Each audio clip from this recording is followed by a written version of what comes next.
соати 10 субҳи санаи 17 август ҳоло хатсайри навбатии рақами 3 дар ин вақт бояд ба роҳ барояд. пеш аз оғози корҳои поккорӣ бо ин тарз ба роҳ монда шуд.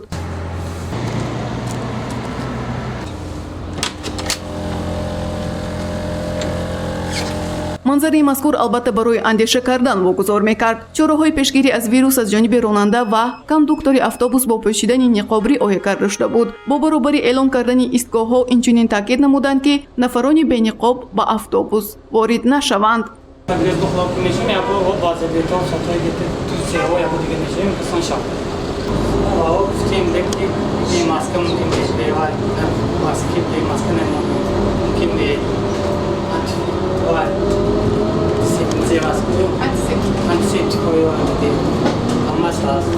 шура аз моҳи май фаъолияти автобусҳо муваққатан қатъ шуда буд. аз 15 августи соли ҷорӣ бошад мусофиркашониро аз нав оғоз карданд. дар корхонаи давлатии коммуналии нақлиёти мусофиркашонии шаҳри хуҷанд 104 автобус барои мусофиркашонӣ пешбинӣ шудааст ки дар 5 хатсайр фаъолият мекунанд. яъне автобусҳо на танҳо дар дохили шаҳр балки ба дигар аз минтақаҳои вилоят мусофиркашонӣ мекунанд. дар як рӯз садҳо нафар мусофиронро аз манзил ба ҷои дигар мебаранд. дар шароити пандемия бино ба гуфти онҳо дар як рӯз 3 маротиба корҳои поккорӣ гузаронида мешавад, вале мо дар дохили автобус антисептик ва ё моеҳои безараргардониро мушоҳида накардем.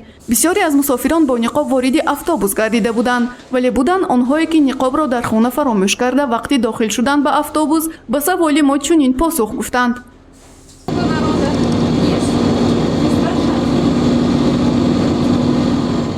мақсудҷон бузруков сариқтисодчӣ дар корхонаи давлатии коммуналии нақлиёти мусофиркашонии шаҳри хуҷанд таъкид дошт ки корҳои безараргардонӣ дар идораи онҳо дар сатҳи баланд ба роҳ монда шудааст. риояи масофа ва танзими қоидаҳои беҳдоштӣ ба ӯҳдаи ронанда ва пулчинак вогузор мебошад. навиштаҷотҳо бениқоб даромадан манъ аст дар автобусҳо ба чашм мерасад, лекин ин талабот вақти субҳу шом он фурсате ки одамон ба кор мераванду аз кор меоянд риоя намешавад. пеш аз баромадани автобусҳо он безарар гардонда мешавад бо маҳлулҳои махсус.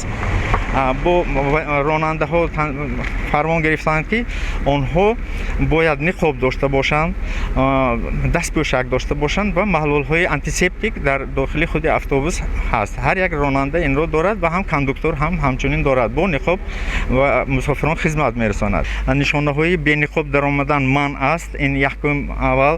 баъд дуюм кондукторҳо вақте ки бениқоб медороянд ё бовай мо инро ба мусофирон мефаҳмонем ки даромадан нест ё бо ниқоб пӯшанд. мумкин онҳо аз ёд бароварда бошанд, гирифта бо ниқоб медароянд ва масофаи байни ваҳои риоя намудан ба мо кондукторҳо мегӯянд ки мана ҷои холи бисёртар ҳаст, мана ҷойҳои наздик нашинанд. ҳамин чиҳоро мо мусофирон фаҳмонда истодем. ин ҳам як такон ки онҳо боз шӯртар шуда худро эҳтиёт мекунанд. албатта барои саломатии ҳар нафар бояд бепарво набошад. яъне бо риоя кардани қоидаҳои беҳдоштӣ мо метавонем барои сиҳатии омма таъсиргузор бошем. дар замони пандемия риоя накардани масофа ва истифода набурдани ниқобҳои тиббӣ оқибати хуб ба бор намеорад. баъди фаромадан аз автобус аз антисептик истифода мебарам. дар кӯча ва мавзеъҳои ҷамъиятӣ бо ниқоб мегардам. саломатиямон дар дасти худамон мебошад. албатта истифода бурдани хлор баъди кашонидани мусофирон ба ӯҳдаи корхонаи давлатии коммуналии нақлиёти мусофиркашонии шаҳри хуҷанд аст, вале риояи қоидаҳои оддитаринро метавонем ҳар нафар иҷро кунем. аз ин рӯ дар вақти риояи масофа хусусан дар автобусҳое ки сер одам аст ворид шудан тавсия намешавад. гузориши Гулҳаё Камолзода ва Наим Аюбов барои барномаи Иттилоотии Хабар.